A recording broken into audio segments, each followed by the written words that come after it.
Bien. On va commencer, il manque un de nos invités, mais ça va le faire venir. Il y a peut-être des petits soucis de transport. Bien, écoutez, je vous souhaite la bienvenue à toutes et à tous voilà, pour cette réunion sur le thème de que comprendre du développement des logiques d'investissement social. Je vous remercie d'autant plus qu'avec le soleil estival qui nous caractérise depuis 2-3 jours, c'est toujours un petit peu plus difficile de se retrouver dans une salle un petit peu étroite.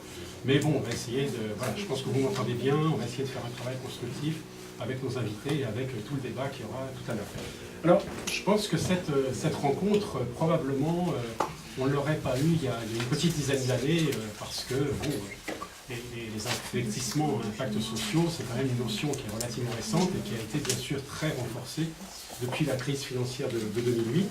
Et donc, bien évidemment, c'est un domaine, même si nos invités ont déjà une bonne expérience, mais c'est un domaine qui est un petit peu encore à confirmer, à innover, à travailler pour qu'effectivement l'ensemble des financements qui peuvent toucher le domaine social et plus particulièrement les associations puissent effectivement se structurer et se stabiliser.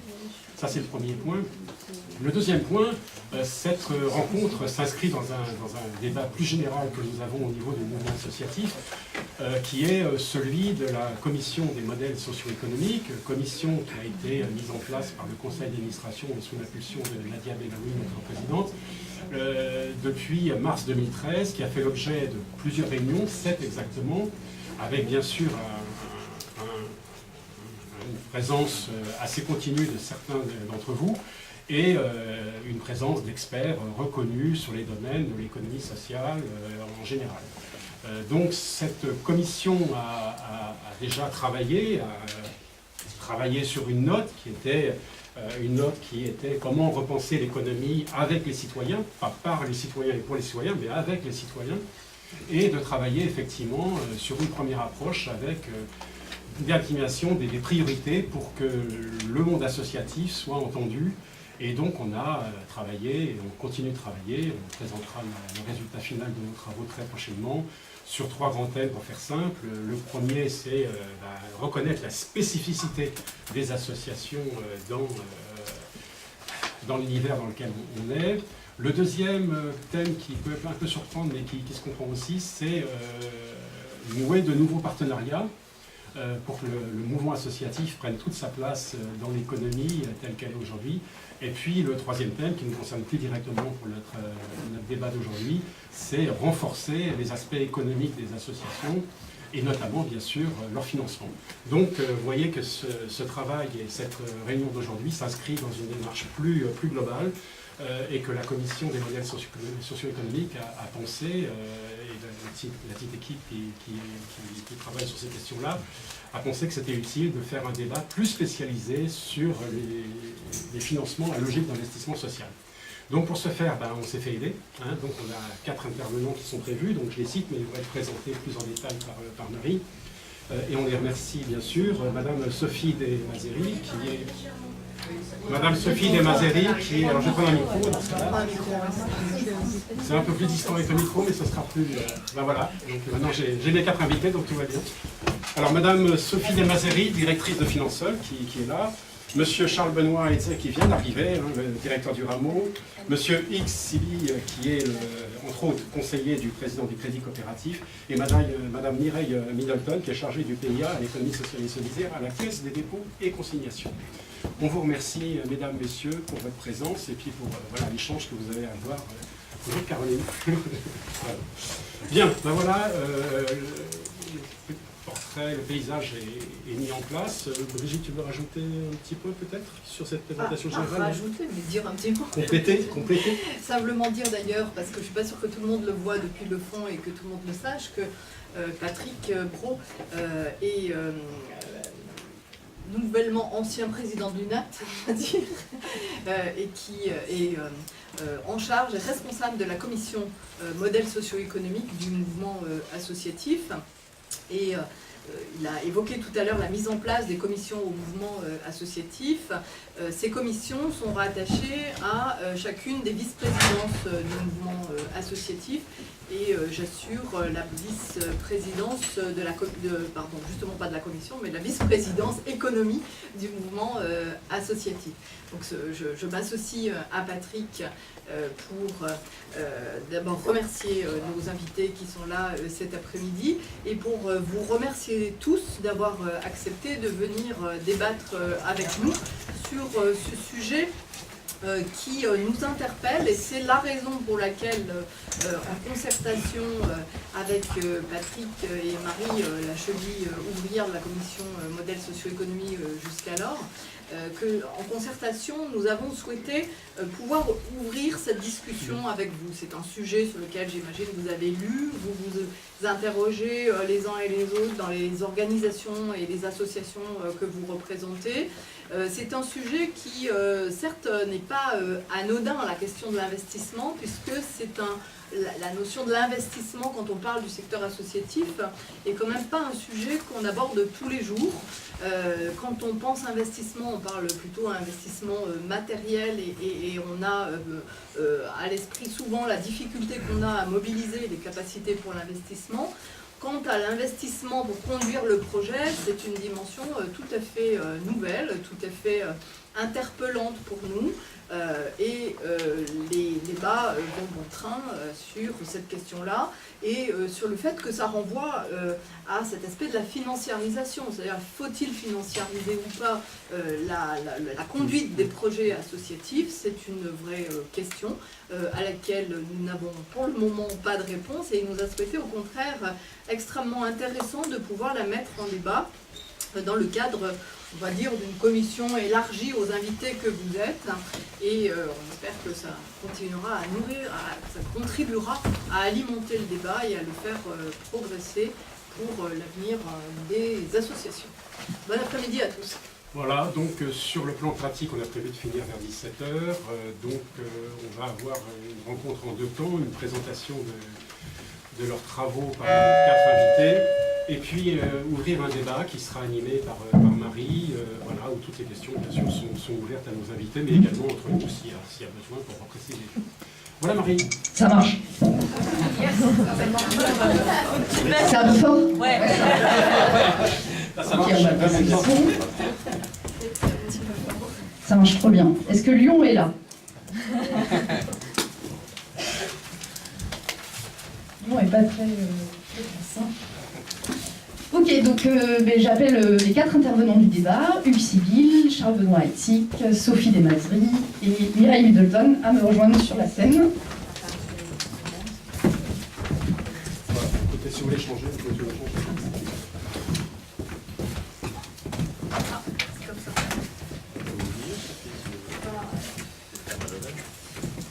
Comme vous voulez.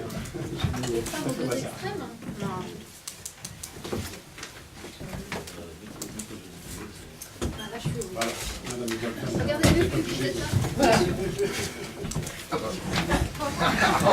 Que de protocole. Que de protocole. Ok, les femmes en sandwich. Voilà. Bienvenue Mireille, bienvenue Charles Benoît, bienvenue Sophie, bienvenue Hugues. Alors, bonjour à tous. Alors, juste un petit mot du contexte avant de commencer ce débat.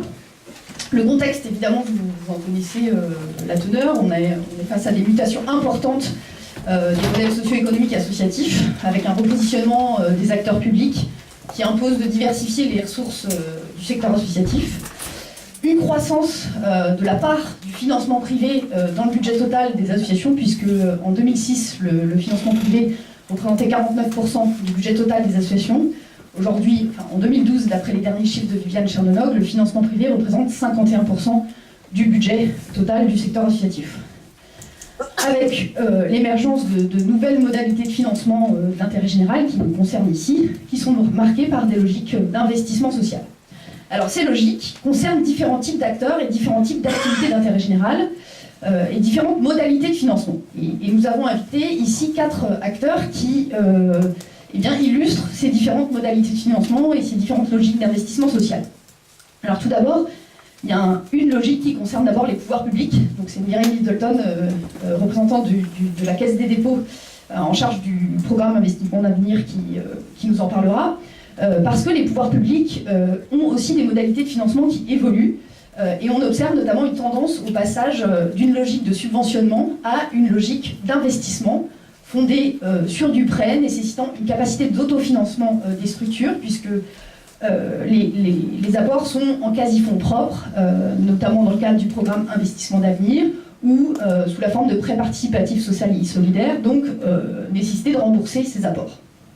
On peut dès lors se poser la question, dans ce cadre-là, de savoir si l'on n'entre pas ainsi dans une nouvelle ère de l'État-providence, marquée par le passage d'un État social à un État investisseur social.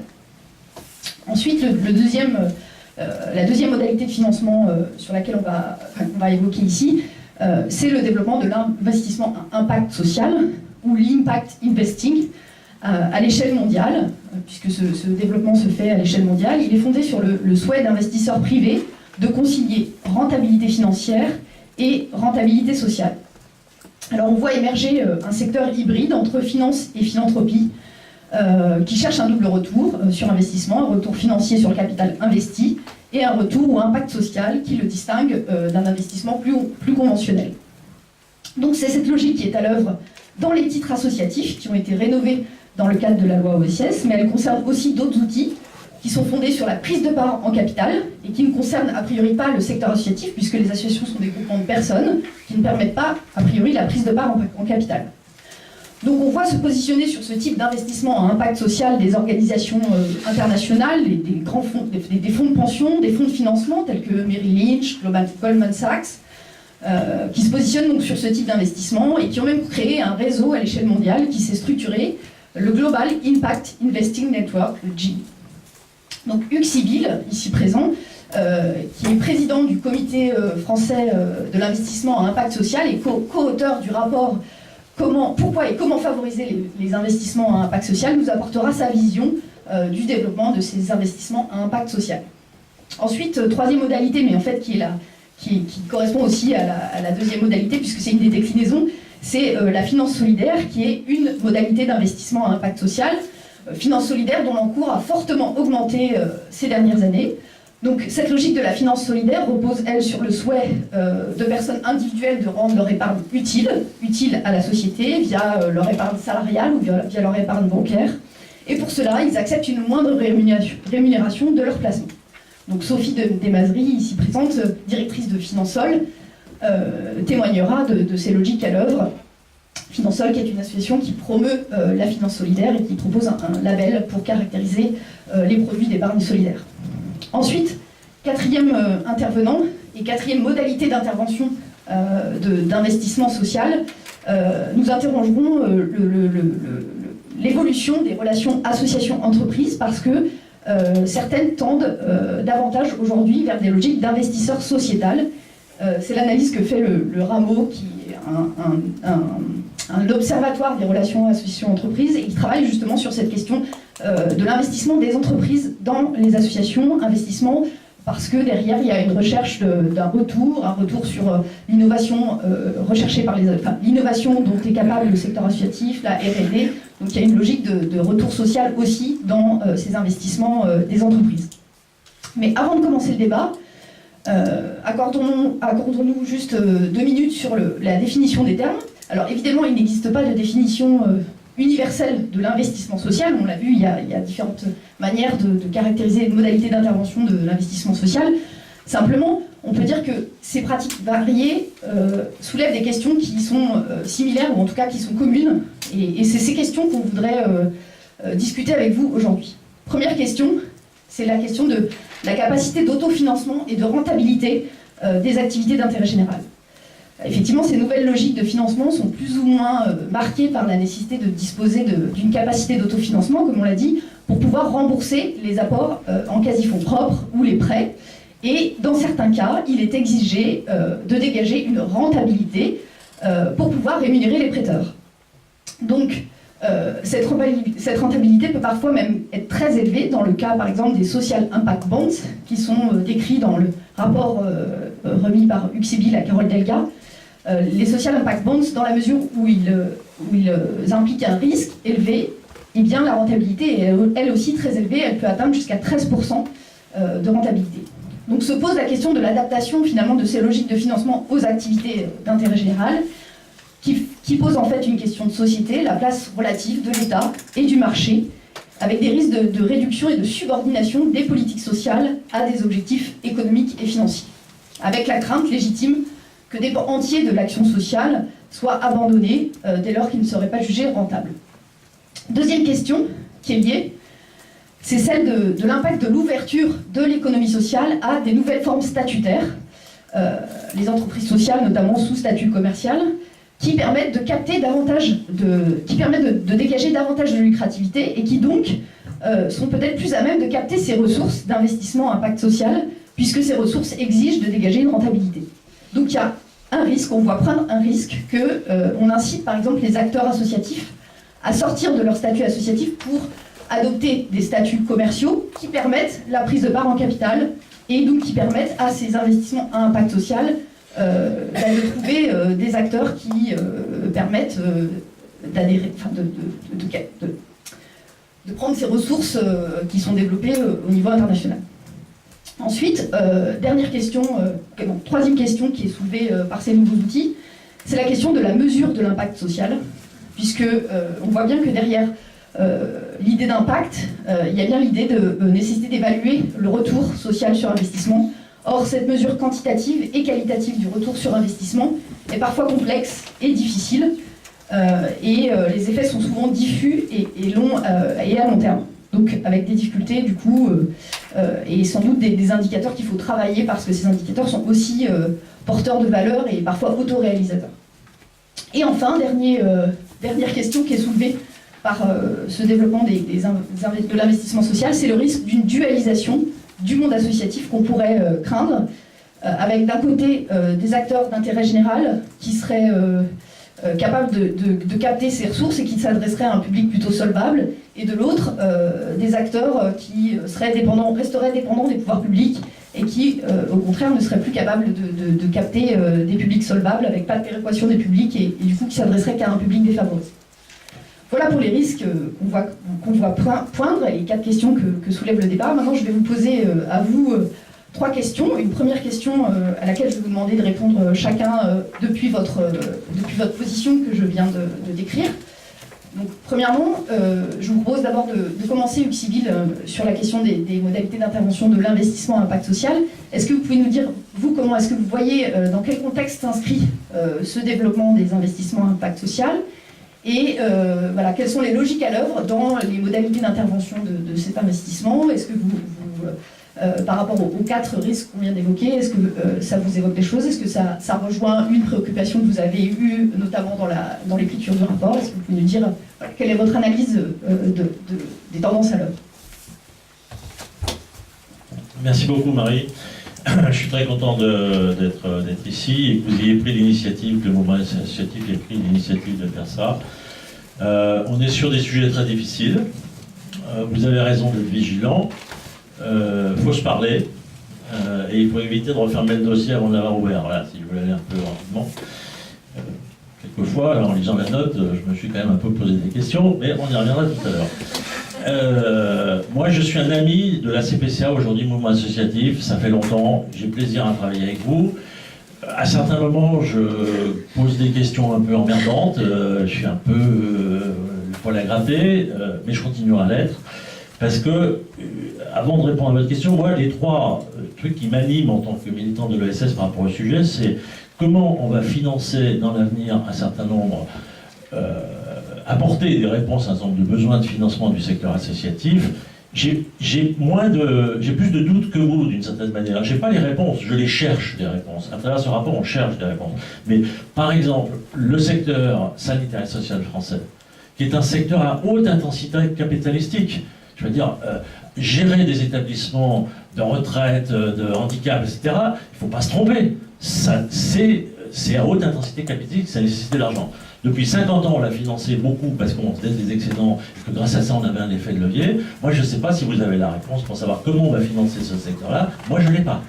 Je je vous le dis, donc je ne vais pas vous dire j'ai la réponse. Non, je ne l'ai pas. Mais par contre, mon devoir, c'est de poser la question. Deuxième question que je me pose, c'est comment on améliore notre impact auprès des bénéficiaires, et en particulier les plus en difficulté. Pour moi, le seul juge de paix de tout ce qui est investissement impact social, c'est est-ce qu'à la fin, il y a moins de décrocheurs scolaires, moins de SDF, etc.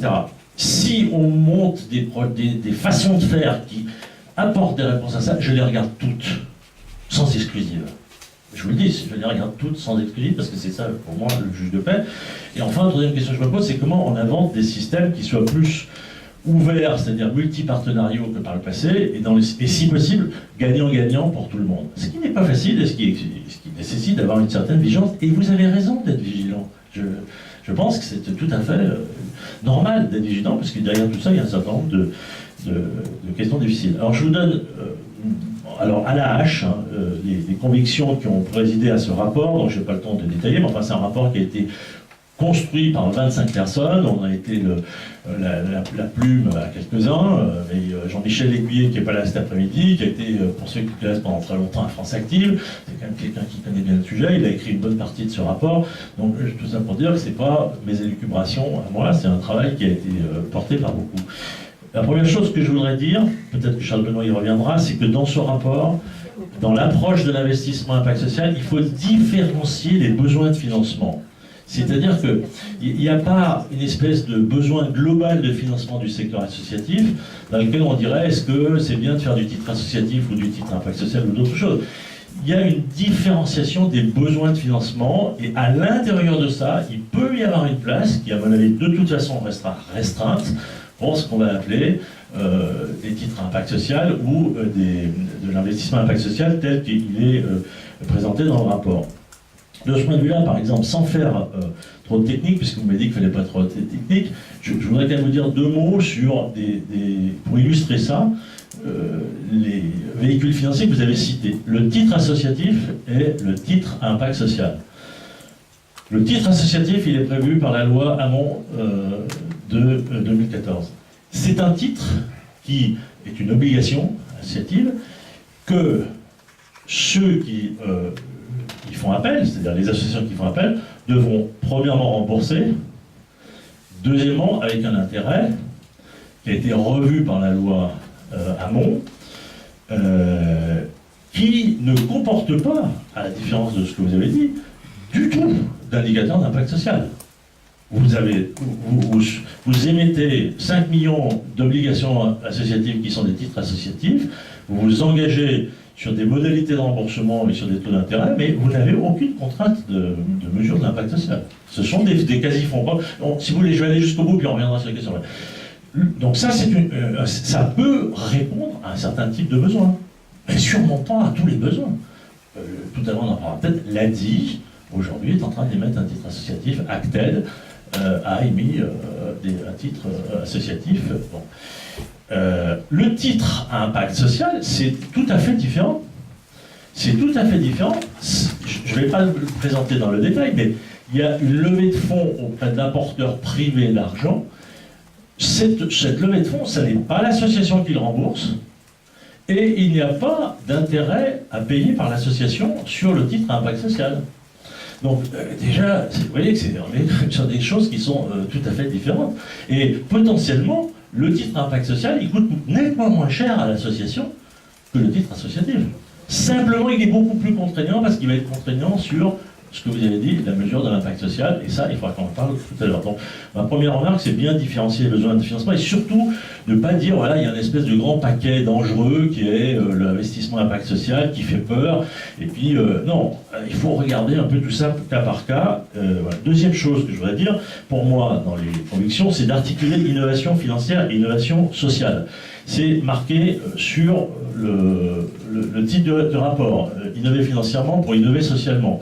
Moi, j'ai une conviction, et je pense que Finansol le démontre parfaitement, c'est qu'à certains moments, pour apporter des réponses, il faut que les innovateurs sociaux et les gens qui ont de la compétence financière travaillent davantage ensemble pour marier les deux choses.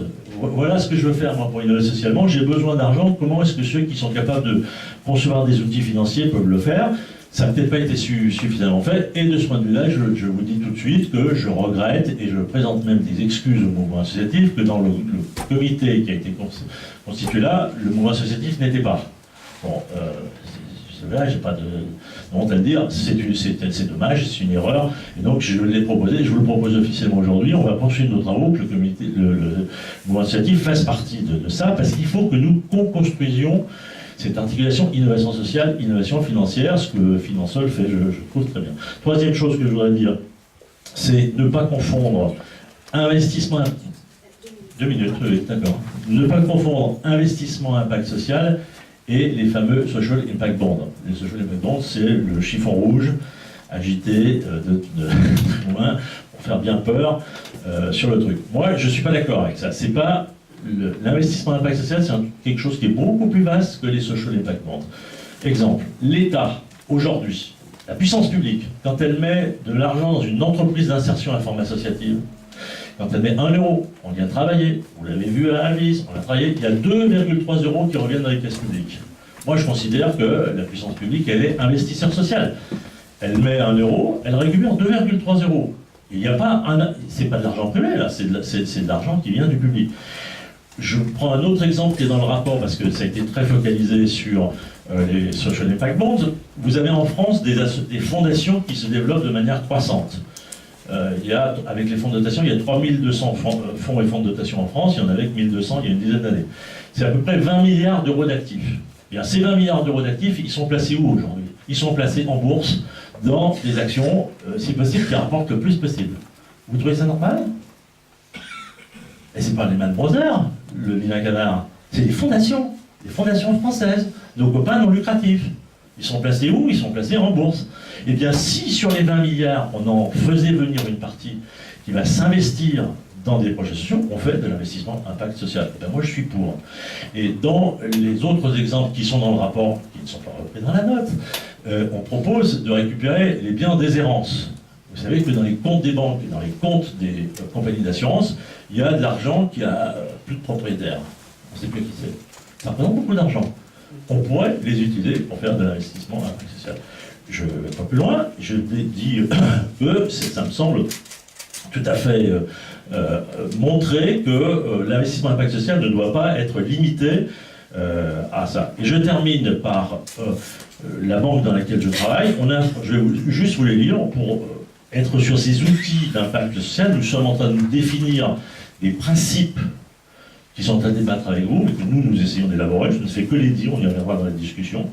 La conduite des programmes doit rester la responsabilité des associations. L'investissement impact social complète des mécanismes de subvention qui restent indispensables.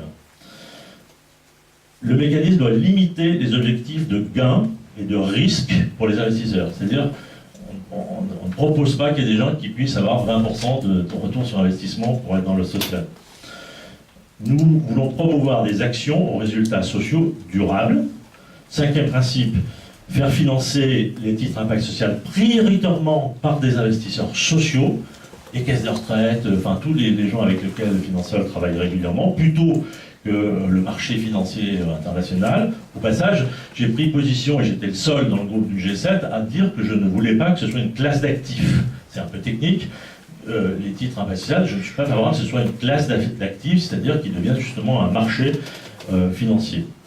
6e principe, limiter les frais de structure et en particulier les coûts de la mesure de l'évaluation des résultats, parce que c'est un sujet, c'est des évaluateurs indépendants, ça peut coûter beaucoup d'argent, et il est vrai que les cabinets de consultants s'intéressent beaucoup à ça, parce qu'ils se disent qu'il y a sans doute des marchés intéressants à prendre.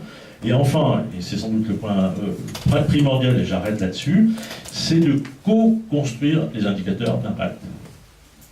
C'est-à-dire, et ça j'ai pris des positions dans des réunions internationales là-dessus, pour moi, il n'est pas question que ce soit les financiers qui définissent les indicateurs d'impact. Ils sont co-construit. Mais ce que je pense, et ça c'est difficile pour vous, et je sais que c'est pénible, mais c'est enrichissant de se mettre autour de la table et d'avoir des gens qui re-questionnent ce que vous faites. C'est pas que un contrôle de financiarisation du monde. C'est aussi stimulant de se mettre avec des gens qui vous disent bon alors c'est quoi les indicateurs et comment vous les mesurez, comment ils vont progresser, sur quoi on pourrait se mettre d'accord. C'est stimulant pour les acteurs sociaux et les acteurs associatifs, donc je suis favorable à une co-construction des indicateurs d'impact. Pardon si j'étais un peu long, mais après c'était l'envoi et la prochaine vague je serai plus long. Ok, merci Hugues, je pense qu'on est déjà un petit peu rassurés par cette présentation. Est-ce que, Sophie, vous pouvez nous dire, vous, comment est-ce que la finance solidaire s'inscrit justement dans cette logique d'investissement sur impact social? Est-ce que vous reconnaissez dans cette appellation investissement impact social quand vous parlez des finances solidaires? Et est-ce qu'il y a des différences par rapport à ce que vient d'évoquer Luc Sibylle, par rapport notamment au titre associatif voilà, et au social impact bonds? Voilà, comment ces modalités d'intervention finance solidaire s'inscrivent dans ce contexte? Et à quels besoins elles répondent pour le secteur associatif? Patrick Bon tout à l'heure a dit finalement c'est assez nouveau que l'investissement à impact social arrive en France. C'est pas si nouveau que ça, parce que la finance solidaire, on est tout à fait dans cette logique-là. Hein, c'est comment est-ce qu'on va mobiliser de l'épargne de particuliers, les mobiliser autour d'un projet de société, c'est de rendre utile leur argent, comment ils vont donner du sens à leur argent, notamment en finançant des projets sociaux, mais pas simplement, des projets favorables à un développement durable, en acceptant une moindre rémunération, parfois c'est une rémunération de 0, mais en contrepartie, avec un véritable impact social. C'est-à-dire que, je vais employer cette expression, on n'attire pas les mouches avec du vinaigre, mais c'est un peu ça, c'est-à-dire que nous tous sommes des épargnants, on nous a élevés au taux d'intérêt, c'est-à-dire que vous regardez toutes les publicités sur les produits d'épargne, la seule chose dont on vous parle, c'est ce que ça va vous rapporter, 4%, 10%, 15%, sans jamais poser la question de la façon dont votre argent va être utilisé, hein, puisque quand vous le placez sur un produit d'épargne, quel qu'il soit, il ne doit pas à la banque. La banque, elle le repositionne, elle l'utilise pour financer des activités. Donc, quand on va épargner solidaire, on va choisir de reprendre une responsabilité en fait, sur son argent par deux objectifs. Le premier, c'est d'accepter, et surtout de vouloir financer des activités à forte utilité sociale ou environnementale, et par ailleurs de choisir ces activités. C'est-à-dire qu'on ne dit plus je confie à la banque mon argent et finalement, j'espère que je vais récupérer mon capital, et puis deux, que ce capital va être fructifié. Ça ne suffit pas. L'épargnant devient un acteur à proprement parler de son argent. Et du coup, j'ai l'habitude de dire que la finance solidaire, ça redore le blason de la finance, parce que ça remet l'argent à son objectif de départ, qui est un moyen au service du développement humain, et pas le contraire. Voilà, donc ça c'est pour le concept d'épargne solidaire, rendre utile son épargne, reprendre une responsabilité sur son argent, parce qu'on va choisir comment on affecte, comment on souhaite que la banque, ou soi-même d'ailleurs, puisqu'il y a différentes façons d'épargner solidaire, on va être utilisé cet argent. Et j'insiste beaucoup, je pense que moi j'ai lu le papier aussi comme Hugues de réaction sur le rapport, on y a participé à Finansol. Il y a une question centrale qui me semble être celle de la rémunération du capital. Quand des fonds vous sont confiés, est-ce qu'on va demander aux associations de les rémunérer à un haut niveau? C'est absolument majeur, ça pose la question de une rentabilité faible, est-elle acceptable ou pas. Il me semble que la finance solidaire, c'est ce qu'elle propose. Elle propose aux épargnants de diminuer sensiblement leur rémunération sur ce type d'investissement en contrepartie d'un impact social qui va leur être démontré. Ils ont besoin de ça pour accepter finalement que l'objet même de l'épargne ne soit pas réalisé, c'est-à-dire ce fameux ce fameux taux d'intérêt qu'on leur propose. Alors Finansol, c'est une association un peu particulière parce que c'est probablement l'une des seules associations qui réunit et le secteur financier, donc beaucoup de banques, beaucoup de sociétés de gestion, beaucoup de mutuelles, et les bénéficiaires de cette épargne solidaire, donc beaucoup d'associations, beaucoup de coopératives, un certain nombre d'entreprises dont l'objectif principal, c'est pas de maximiser leurs résultats, mais c'est d'avoir une activité à forte utilité sociale et environnementale. Donc Finansol a été créé il y a 20 ans. Je vais vous donner quelques noms des créateurs, parce que du coup ça donne bien je trouve le paysage extrêmement hétérogène des personnes qui étaient là. Il y avait d'un côté le crédit coopératif, la NEF, le crédit mutuel, les caisses d'épargne. Et puis de l'autre côté, Habitat et Humanisme, le CCFD, la Fondation pour le progrès de l'homme, j'en oublie certainement, l'ADI, France Active, qui se sont réunis en se disant comment est-ce qu'on va mobiliser les Français autour d'une autre façon d'épargner. 20 ans plus tard, les résultats sont là, vous l'avez dit Marie, la finance solidaire. Quand on parle de finance solidaire, c'est parce qu'on parle de l'épargne qui a été collectée jusqu'au financement c'est un mécanisme de financement des activités à forte utilité sociale et environnementale. L'encours de l'épargne solidaire sur les 5 dernières années a été multiplié par 4.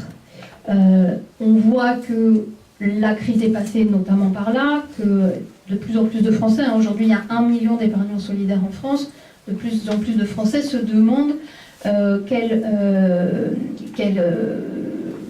affectation on donne à leur argent, là où précédemment ils ne se posaient pas cette question. Donc on a un encours de 6 milliards d'euros, ce qui commence à être conséquent. Ça reste toujours que 0,15% du patrimoine financier des Français, et notre objectif c'est de passer à 1% du patrimoine financier des Français dans un moyen terme. Donc pour ça il faut arriver à faire en sorte que tous les produits d'épargne aient une déclinaison solidaire. Après, libre à chacun de choisir d'épargner solidaire sur tout, sur un petit peu ou sur rien du tout de son épargne. 2 minutes, simplement, parce que peut-être que vous n'êtes pas complètement familier avec le mécanisme de l'épargne solidaire, j'irai très vite. Il y a 3 façons d'épargner solidaire quand on est un particulier. On peut épargner solidaire au travers de sa banque. Aujourd'hui, toutes les banques proposent au moins un produit d'épargne solidaire. La qualité de leur promotion est assez variable. Une deuxième façon d'épargner solidaire, c'est au travers de son entreprise. Il y a entre 10 et 12 millions de Français qui ont accès à de l'épargne salariale. Il se trouve qu'une des mesures majeures qui a eu un fort effet de développement sur l'épargne solidaire, c'est la loi Fabius de 2001 qui a obligé toutes les entreprises qui proposent de l'épargne salariale à ce qu'il y ait au moins un fonds solidaire proposé au sein de l'offre faite aux salariés. Du coup, on a vu progresser les encours de façon très significative. Puis la troisième façon d'épargner solidaire, et ça rejoindra une de vos questions sur est-ce qu'il n'y a pas un dévoiement du statut associatif, enfin, qui à mon avis peut apporter un certain nombre de réponses. On peut investir en direct dans des projets à forte utilité sociale et environnementale. Or, les associations n'ont pas de capital.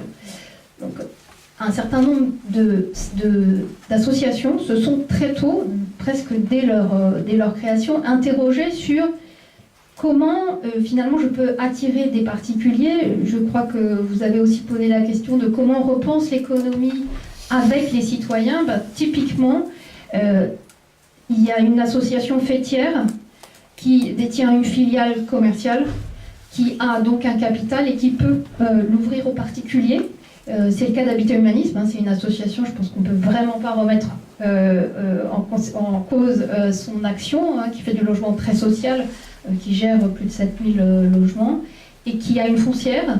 Sa foncière est ouverte aux particuliers, c'est ce qu'on appelle une société de commandite par action, et ça permet aux particuliers, et les particuliers représentent 50% de son actionnariat, ça permet aux particuliers de devenir finalement partie prenante du projet, et là on reboucle avec la problématique de la citoyenneté.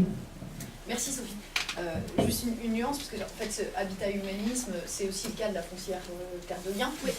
On est quand même sur des types d'associations qui ont des besoins d'investissement très lourds. Enfin, on n'est pas sur... il y a peut-être un certain type d'association qui peut être concerné par ça et pas l'ensemble du secteur. Donc, voilà, juste une... Vous avez tout à fait raison. Je dirais que les foncières, comme leur nom l'indique, sont tout à fait indiquées dans le cadre d'associations qui ont un patrimoine immobilier ou foncier conséquent. Donc, mais le secteur sanitaire et social pourrait très bien entrer dans cette problématique. Mais on voit des outils de financement créés par des associations. Par exemple, le CCFD a créé un outil de financement qui s'appelle la CIDI, qui est aussi une société de commandite par action pour permettre le développement de cet actionnariat citoyen. Donc, il y a, en tout cas, et je rejoins Hugues quand Hugues dit mais posons-nous les problèmes et essayons d'envisager toutes les solutions. Cette solution-là, je pense, pourrait être creusée et peut-être au-delà simplement de ceux qui ont un actif immobilier important. Ok, merci beaucoup. En tout cas, on voit bien que ce qui est intéressant aussi dans votre propos, c'est que vous insistez quand même sur le fait qu'il y a une question de rémunération qui se pose dans le cas de la finance solidaire, puisqu'on n'est pas dans du don. Je crois que sur les 1 milliard d'encours, il n'y a que 6 millions d'euros qui correspondent à l'épargne de partage, donc du don. Donc le reste, c'est quand même une logique qui impose aux structures qui en bénéficient de dégager une forme de rentabilité pour pouvoir rémunérer l'épargne. Non. Non, parce que... Alors, bon, je vais aussi un peu devoir rentrer dans la technique. Les fonds d'épargne solidaire sont ce qu'on appelle des fonds 90-10. Donc, il y a 90% investis dans des actifs d'entreprises cotées socialement responsables. C'est la loi qui veut ça, nous on n'y peut pas grand-chose. Et puis 10% investis dans des entreprises solidaires. Ces fonds ont une performance financière qui est générée par la partie 90. Et la partie 10 ne rémunère pas l'argent qui lui est prêté. Alors, donc, du coup, les collecteurs de cette épargne solidaire sont ce qu'on appelle les financeurs solidaires. Le plus gros, et vous le connaissez, j'imagine tous, c'est France Active. Et France Active fait des prêts entre 0 et 2%. Du coup, oui, il y a une rémunération, mais qui est très très faible. Et quand vous tous allez, faites un prêt à la banque, vous êtes confrontés à la même problématique. Donc vraiment, l'épargne solidaire, et j'y reviendrai après, moi j'ai compris que vous aviez 3 questions, donc je ne vais pas aborder cette question-là. Elle a cet avantage d'offrir une ressource très peu onéreuse, voire pas onéreuse. Okay, merci beaucoup.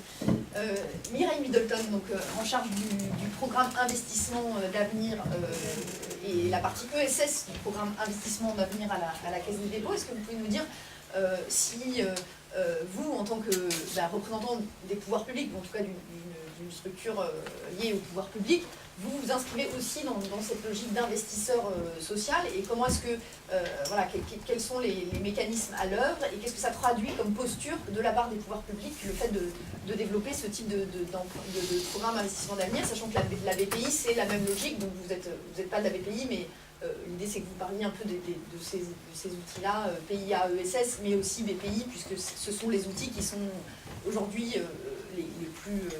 ce sont les outils qui vont concerner le secteur associatif dans les années à venir. D'accord. Donc, en ce qui concerne les outils BPI, de la BPI, je vais vous décevoir un peu parce que j'en parlerai pas autant. Parce qu'aujourd'hui, il y a un tuilage qui se fait, mais je ne peux pas vous en dire davantage. Juste pour comprendre d'emblée, effectivement, la posture de l'État, c'est d'avoir à travers cette enveloppe de 100 millions, avoir inscrit ce programme dans le programme investissement d'avenir pour redynamiser le tissu industriel. C'est-à-dire que d'emblée, il y avait un défi à relever que de dire que les entreprises ESS ont des modèles économiques alternatifs intéressants et qu'il y a une vraie logique économique. Et c'était ça d'emblée le premier objectif, parce que certaines autres enveloppes du PIA comportent une dimension subventionnelle, le PIA ESS n'a pas de subvention. Donc c'était vraiment de démontrer que là, on est face à des structures qui ont une logique d'investissement, qui ont des besoins d'investissement et qui ont des modèles économiques qui permettent justement de supporter cette logique d'investissement. Oui, le PIA-ESS, effectivement, c'est du social et solidaire.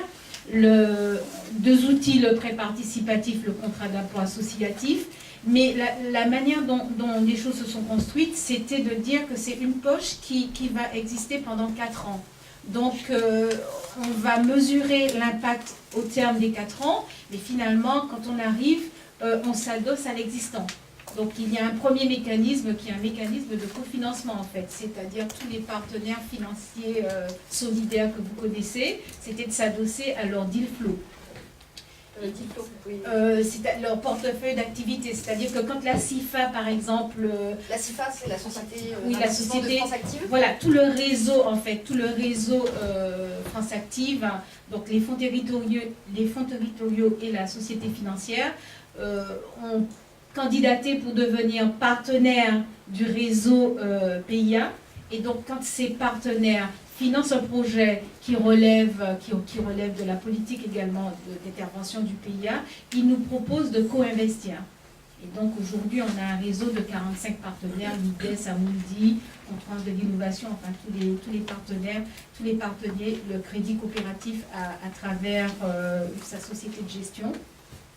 Parce qu'en fait, ce qui était important, c'était de mettre en place des outils qui sont qualifiés de quasi-fonds propres pour structurer la finance, en fait, la situation financière de la structure. Donc, pas de subvention pendant 4 ans. Aujourd'hui, au moment où je vous parle, on est dans une espèce de prorogation assez exceptionnelle, puisque en principe, le programme il se terminait le 31 décembre 2014.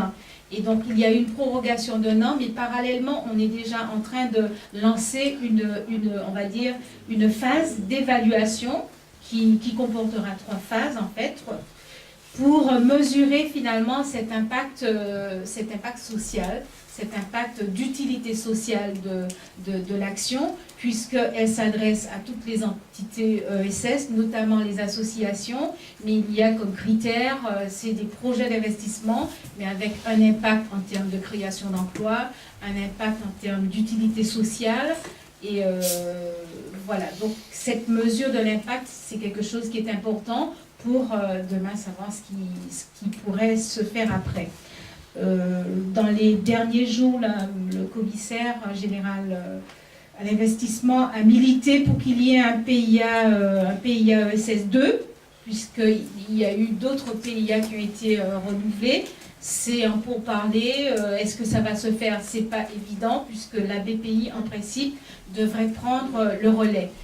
Sauf que par rapport aux outils, à la couverture financière qu'a permis le PIA pendant les 4 années, on voit bien que le tuilage n'est pas encore fait, on n'est pas sur les mêmes montants, on n'est pas sur le même mode de co-investissement, d'articulation en fait. Donc c'est pour ça que je vous dis, on ne peut pas encore en parler, on sait qu'il y a un fonds d'innovation avec une enveloppe théorique de 40 ou 50 millions. On sait qu'il y aura un prêt qui s'appelle le prêt économique pour les entreprises sociales et solidaires, mais des tickets de 50 000 maximum. Donc on n'est pas tout à fait sur le prolongement de ce qu'a fait le PIA-ESS, puisque le PIA-ESS, en fait, c'était des petits investissements en région, grâce à nos partenaires régionaux, et puis des tickets beaucoup plus importants gérés au niveau national. Donc on a financé des associations jusqu'à 1 million, jusqu'à 2 millions. Juste pour vous donner un ordre d'idée, aujourd'hui c'est 505 entreprises qui ont été financées par le PIA, qui ont obtenu tout ensemble 64 millions à peu près.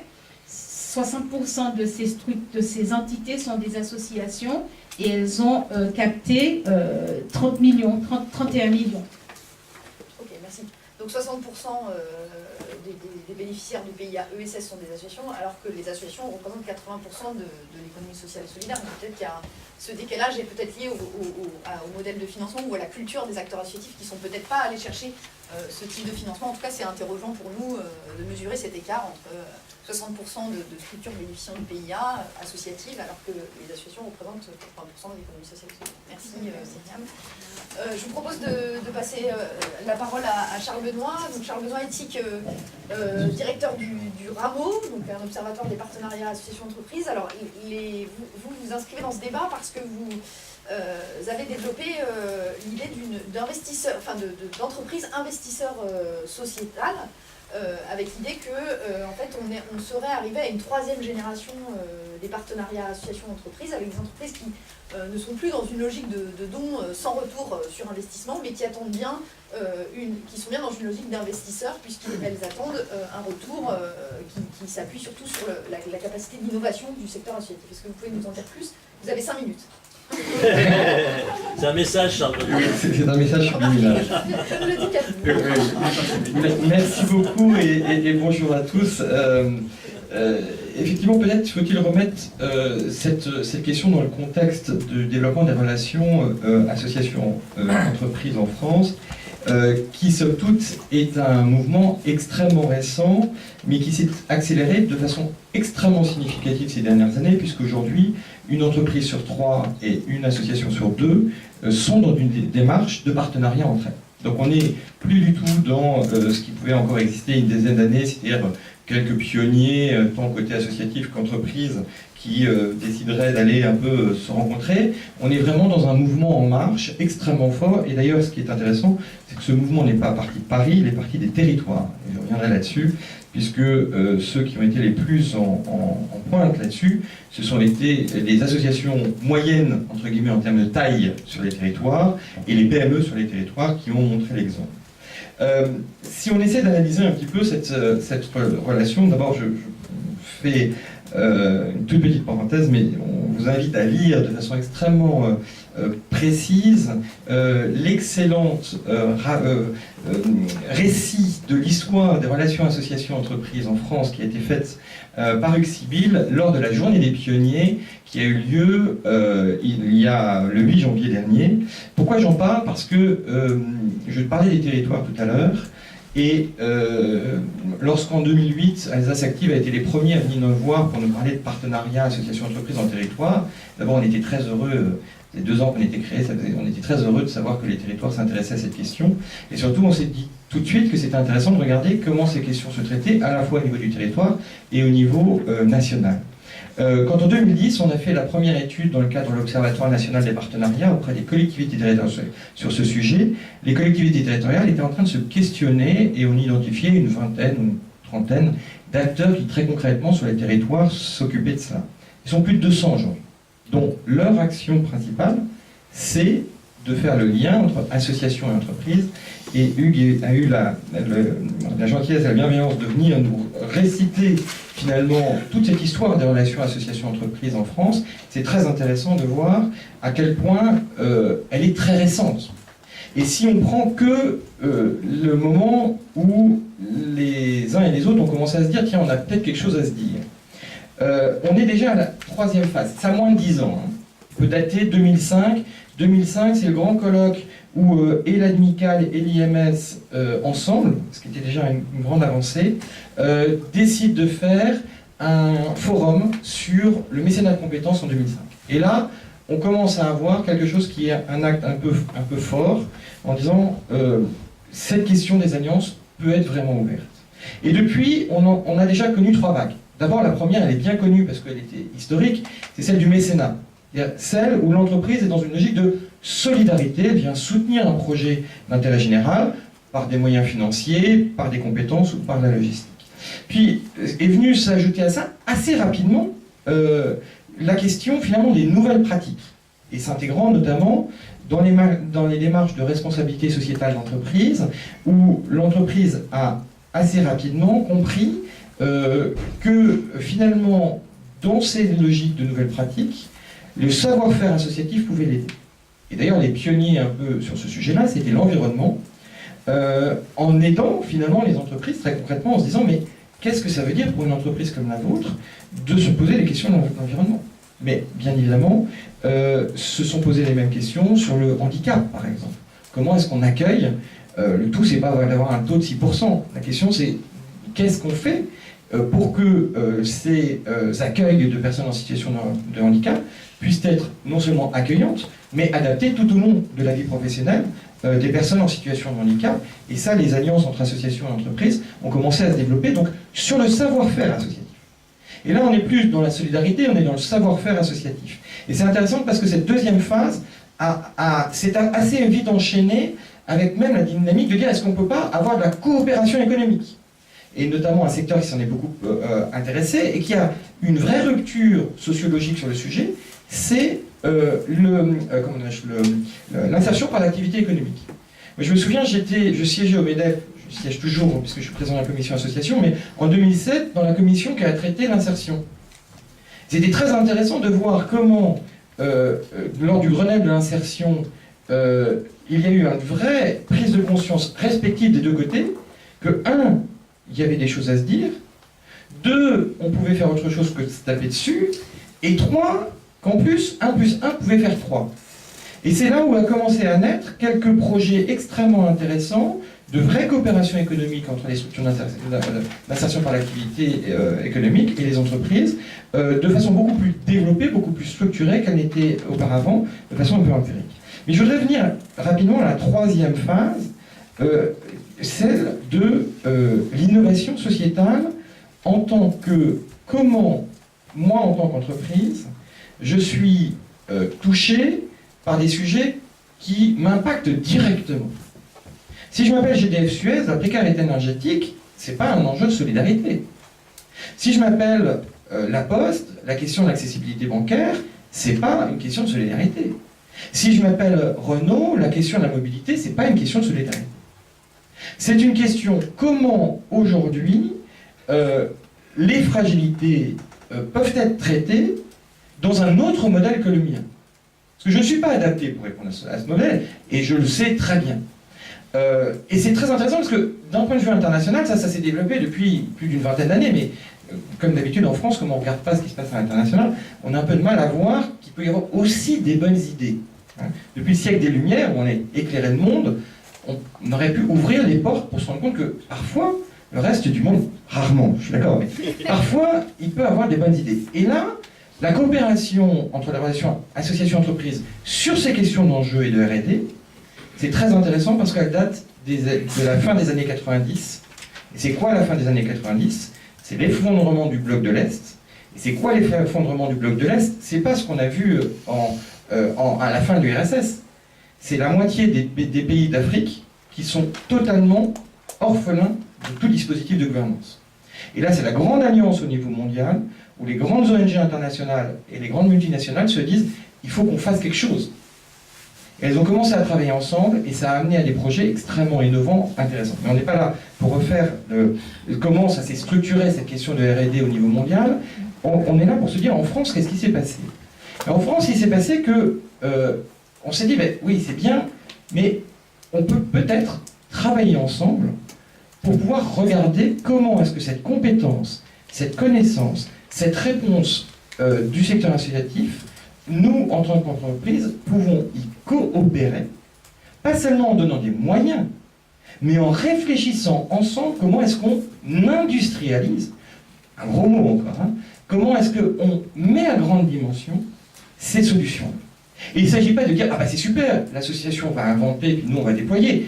Ce n'est pas une question de marché, c'est une question de compréhension des besoins et de capacité à répondre à l'ensemble des besoins, comprenant bien que l'entreprise sera avant tout sollicitée sur son sujet.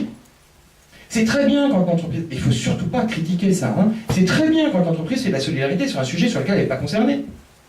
Mais si à côté de ça, sur un sujet sur lequel elle est directement concernée, elle ne fait rien, on va lui dire bah, c'est très très bien d'aller aider à un sujet qui n'est pas le vôtre, mais qu'est-ce que vous faites sur votre sujet où il y a des fragilités ? Et cette question donc de R&D sociétale, un peu comme on fait de la recherche fondamentale dans la recherche académique, a commencé à naître. Et là, ce qui est très intéressant, et je reviens sur ce que disait une minute, mais j'aurais fini. Ce que disait Hugues tout à l'heure, c'est qu'il n'y a pas un couteau suisse qui répond à tout pour tout. Et qu'est-ce qu'on a regardé, nous, dans nos travaux de recherche ? C'est que, finalement, on savait assez bien financer l'amorçage, et notamment toutes les fondations ont un rôle très intéressant sur l'amorçage de l'innovation. On sait de mieux en mieux, même si aujourd'hui en est la preuve, on sait de mieux en mieux travailler sur l'investissement. On est de l'autre côté, une fois que le projet a pris son indépendance avec un modèle économique qui permet de le porter. Mais en fait, ce qu'on ne sait pas du tout gérer, c'est la transition entre les deux.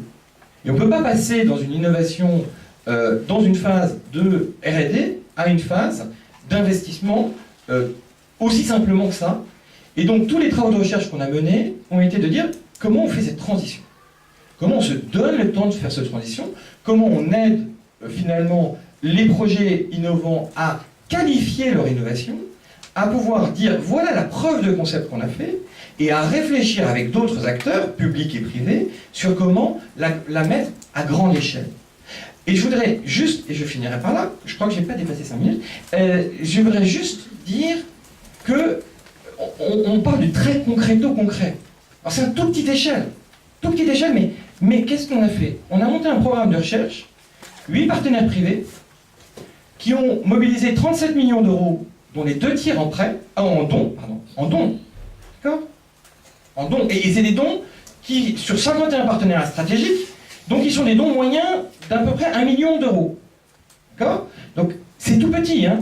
37 millions d'euros, c'est pas grand-chose, mais ces 51 partenariats stratégiques ont permis de montrer que finalement, si on voulait passer du subventionnement à l'investissement, il fallait peut-être aussi se questionner sur cette phase de transition, qui est une phase longue, difficile pour les projets associatifs, qui mobilise beaucoup de compétences et d'ingénierie pour elles, à l'intérieur d'elles, mais que la société autour d'elles, la puissance publique, les autres associations, les autres acteurs, type acteurs économiques, pouvaient se mobiliser, les acteurs académiques, j'ai oublié, pouvaient se mobiliser à ce moment-là pour l'aider à passer ce cap, et à faire en sorte que, quand on a inventé les plateformes de mobilité en France, et qu'on est capable d'en faire 13, et que soi-même on sera capable dans son plan de développement d'en faire 30, de réfléchir tous ensemble. Comment est-ce qu'il y a 350 plateformes de mobilité en France? Parce que, et je rejoins là où Hugues a commencé, c'est de dire l'important, c'est pas ce que font les uns ou les autres, c'est s'il y a besoin de 350 plateformes de mobilité, comment est-ce que collectivement on fait en sorte pour que ces 350 plateformes existent. Ok, merci Charles Benoît. Ce qui est intéressant dans votre modèle, mais c'est pour poser les jalons du débat à venir, c'est que finalement vous n'êtes pas sur une logique de prêt, pour le coup vous êtes bien sur une logique de don, mais dans la mesure où c'est un investissement, on peut se dire que finalement la rémunération, elle se fait pas elle n'est pas monétaire, mais elle se fait peut-être par le biais du capital humain qui est cédé par les associations aux entreprises. C'est pour être critique, hein, c'est peut-être qu'il y a une forme d'utilisation, ou en tout cas d'instrumentalisation du capital humain qui est créé par les associations, la capacité de recherche, la capacité d'innovation du secteur, et qui est récupéré par les entreprises. Voilà, c'est une contradiction, et on verra comment ça s'inscrit dans le débat par la suite. Voilà, je vous propose, parce qu'il faut qu'on ait un ton de débat avec la salle, que nous ayons, alors peut-être qu'on passe d'abord un temps d'échange, et puis que vous profitiez peut-être de ces échanges pour répondre à la deuxième question qui était envisagée, voilà, qui était comment est-ce que du point de vue des acteurs, quelles sont les postures à adopter, parce que je pense que c'est important qu'on ait un temps d'échange et qu'on passe directement, voilà, c'est peut-être... non ? Oui, bien sûr, on est là pour échanger. Ok, donc on va passer aux échanges avec la salle. J'imagine qu'il y a des éléments qui vous interrogent dans ce qui a été dit. J'invite les participants à ce débat et les intervenants à répondre notamment du point de vue des acteurs, quelle posture ça implique, ces modalités d'intervention et d'investissement social, puisque c'était la deuxième question qui était envisagée dans le cadre de cette intervention. Voilà, est-ce qu'il y a des questions, premières remarques?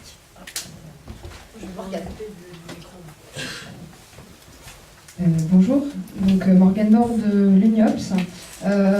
C'était un témoignage en plus je pense, pour mettre aussi dans le débat une question d'acculturation de monde, le monde financier ou de la banque et le monde des associations, qui sont des mondes que je pensais qu'ils se connaissaient un peu plus que ça. En tout cas, ça dépend des acteurs, mais je prends l'exemple de la BPI, puisque j'ai eu l'occasion d'aller en région notamment avec la sortie d'un cahier de l'UNIOPS sur la loi ESS et la place des associations de solidarité dans la loi ESS.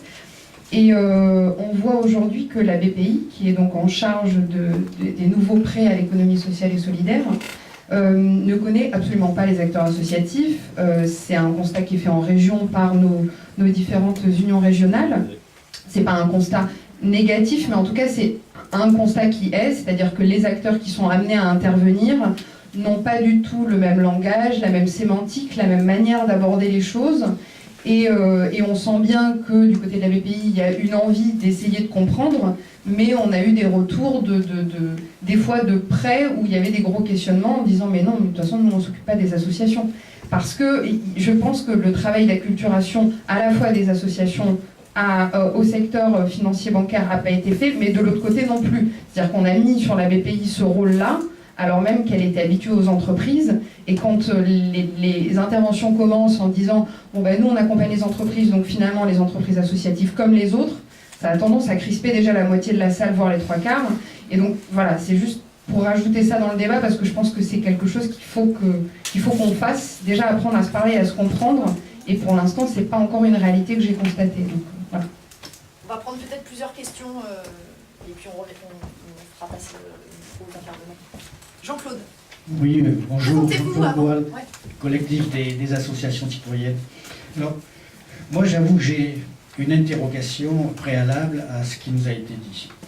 Parce que tout à l'heure, depuis les Lumières, on nous a dit qu'on ne regardait pas tellement à l'extérieur, et nous avons regardé à l'extérieur comment ça se passe et quelles sont, s'il y a des évaluations des social impact bonds et des opérations de ce type-là.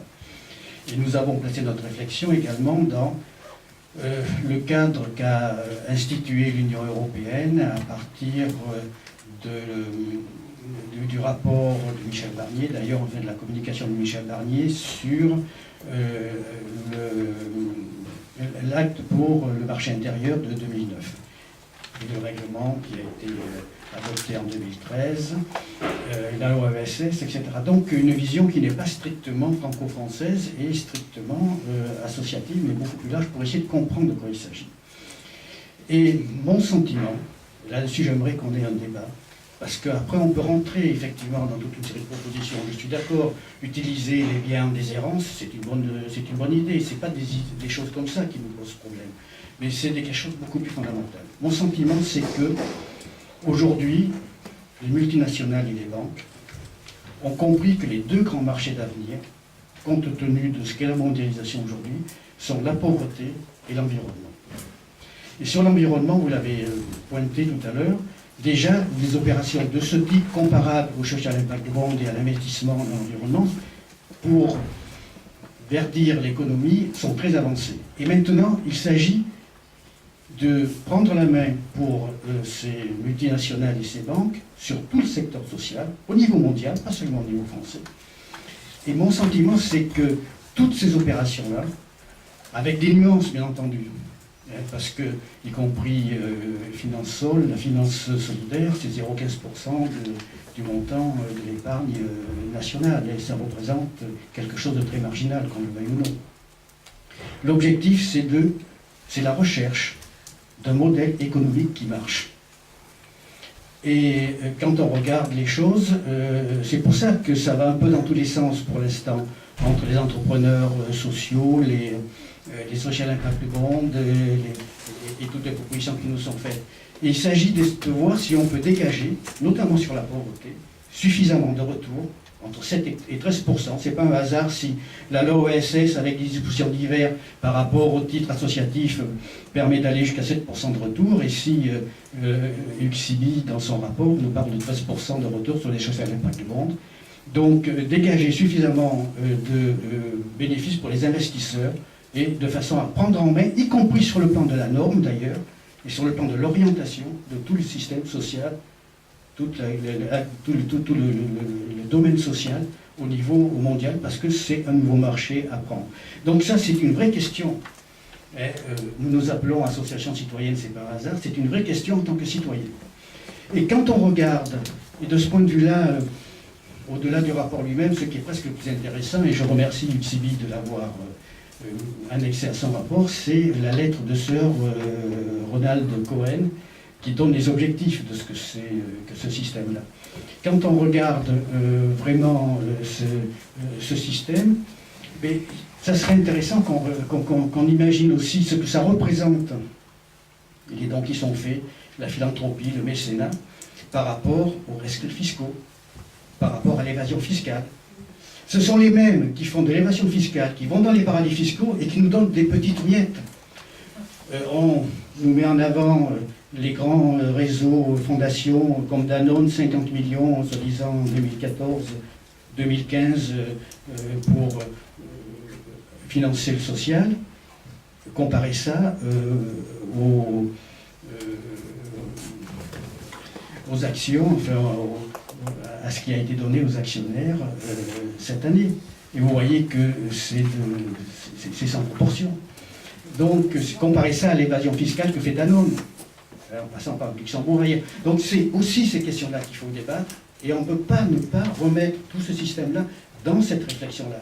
Après, sur le plan technique, oui, on aura des choses sur lesquelles on sera d'accord, des choses sur lesquelles on sera moins d'accord, mais c'est d'abord cette question-là qu'il faudrait qu'on débatte. Merci. Vous voulez encore une intervention ou ça va? Il y a quand même beaucoup de choses sans doute à répondre à ce qui vient d'être dit, donc peut-être qu'on passera la parole après la salle. Est-ce que vous souhaitez réagir? Je veux bien réagir, oui. Non, moi j'ai dit que c'est un débat difficile. D'ailleurs, je ne veux pas personnaliser, parce que c'est pas vraiment le sujet, mais pour moi, même à titre personnel, parce que moi je suis un militant de l'économie sociale depuis toujours, Benoît Hamon m'a demandé de représenter la France dans ce groupe. J'y suis allé peut-être un peu la fleur au fusil d'ailleurs. Si j'avais su totalement ce qui m'attendait à l'arrivée, bon. Mais je ne regrette pas d'avoir fait, c'était intéressant. C'est un débat qui est très difficile, et évidemment, vous avez dans vos arguments un certain nombre de choses qui sont vraies, en tout cas qui méritent du débat public. Et donc là, moi, je serais toujours favorable à ce que sur ces sujets-là, il y ait du débat public. C'est important qu'il y ait. Bon. Première chose, quand même, en termes de constat, par rapport à ce que vous dites, aujourd'hui, il n'y a pas un titre impact social en France qui est fait. Et les titres associatifs, de 85 à 2014, date de la fin de la loi, on n'arrive même pas à savoir combien il y en a, mais il y en a sans doute moins de 5. D'accord? Alors, n'ayez quand même pas trop peur, hein, parce qu'il n'y en a pas un pour l'instant.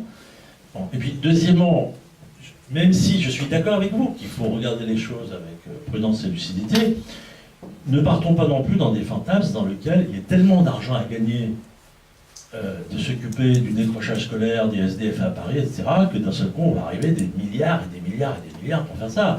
Franchement, restons quand même un tout petit peu modestes. Vous savez, moi je travaille dans l'entreprise et la banque depuis longtemps.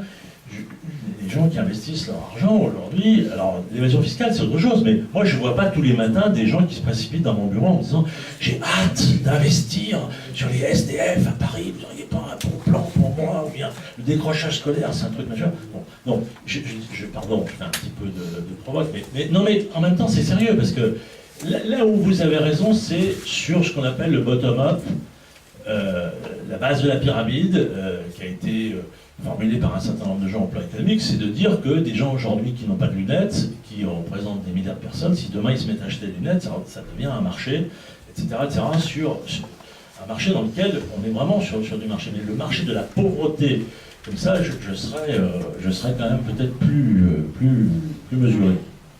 Alors, ce que je voulais dire par rapport à cette situation dans laquelle on est, c'est que moi, ce que je trouverais intéressant de faire pour prolonger ce que vous venez de dire, c'est qu'on essaye de faire des choses à la française. Ça fait, en reprenant ce que Charles Benoît dit, ça ne nous empêche pas de regarder ce que font les autres. Mais moi, j'ai défendu un certain nombre de visions quand j'étais dans un groupe international, y compris j'ai défendu l'épargne solidaire à la française, des fonds 90-10 et tout ça, parce que je pense que c'est quelque chose d'intéressant. Donc on n'est pas obligé de faire absolument ce que font les Américains ou les Anglais. Alors, on peut être capable tout seul de faire des choses. Et moi, ce qui me plairait, c'est qu'on soit capable, dans les 3 ou 4 ans qui viennent, d'avoir un certain nombre d'expérimentations. Alors, si je prends les titres impact social, puisque c'est le truc qui intéresse, qui fait peur, qu'on expérimente collectivement une démarche collective d'innovation et qu'on suive ensemble pour regarder ce qui se passe. Et que les risques que vous dites, les problèmes de vigilance à avoir, on puisse les regarder ensemble. Et ça, je trouve que ce serait intéressant. Moi, je crois beaucoup à l'expérimentation, je crois beaucoup aux démarches pragmatiques. On regarde, on essaye, on voit les problèmes que ça pose, mais plutôt que ça soit en catimini ou sous la domination de tel ou tel acteur, on fait de la démarche collective d'innovation. Avant la loi sur les SIC, pour ceux qui connaissent les SIC, on avait fait une démarche collective d'innovation qui a duré 2 ans, qui a débouché sur le statut des SIC, que je trouve personnellement un beau statut, mais ça a été précédé de 2 ans de démarche collective d'innovation. Est-ce qu'on pourrait faire la même chose ? Et je prolongerai ça, parce qu'on n'a pas abordé, on reviendra peut-être la question de la mesure de l'impact social. Je pense que la responsabilité du mouvement associatif, je dis très souvent dans des débats comme celui d'aujourd'hui, c'est d'être à la manœuvre pour travailler sur les indicateurs de mesure. Moins vous y travaillerez, plus ils vous viendront d'ailleurs. Ça, c'est sûr et certain. Ils viendront des pays anglo-saxons, parce qu'il faut voir l'avance qu'ils ont sur le sujet. Et où ils viendront des financiers si le mouvement associatif ou le secteur social au sens large n'est pas en capacité d'avoir sa propre proposition. Et là, je ferai une deuxième suggestion à Charles Benoît. On s'est souvent dit qu'est-ce qu'on pourrait pas faire des choses plus ensemble. Est-ce qu'on pourrait pas faire au fond un espèce de centre de travail sur la mesure d'impact social à plusieurs, avec les associations, pour bosser conjointement sur ce sujet, qui est un sujet difficile, où on en est encore au début, il y a des travaux académiques qui sont faits, il y a des choses...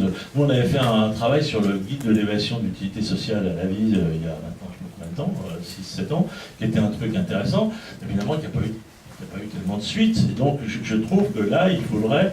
Parce que c'est quand même la grosse affaire, la mesure d'impact social, c'est de se mettre d'accord sur un certain nombre d'éléments et de ne pas se faire avoir dans la définition des indicateurs. Ça, c'est clair. Maintenant, et je terminerai là-dessus, le grand méchant loup privé, franchement, l'État français, c'est pas facile de travailler avec lui par rapport à des gens privés, parce que dans la façon qu'il a d'imposer les indicateurs aujourd'hui, il n'est pas marrant, hein, l'État français. Et dans la façon qu'il a de vous dire, je vous donne ça cette année, mais vous n'avez aucune idée de ce que je vous donnerai l'année prochaine. Débrouillez-vous. Ah non, mais l'année prochaine, peut-être que vous n'aurez rien. Hein. Vous vous occupez de l'insertion des chômeurs longue durée, mais finalement,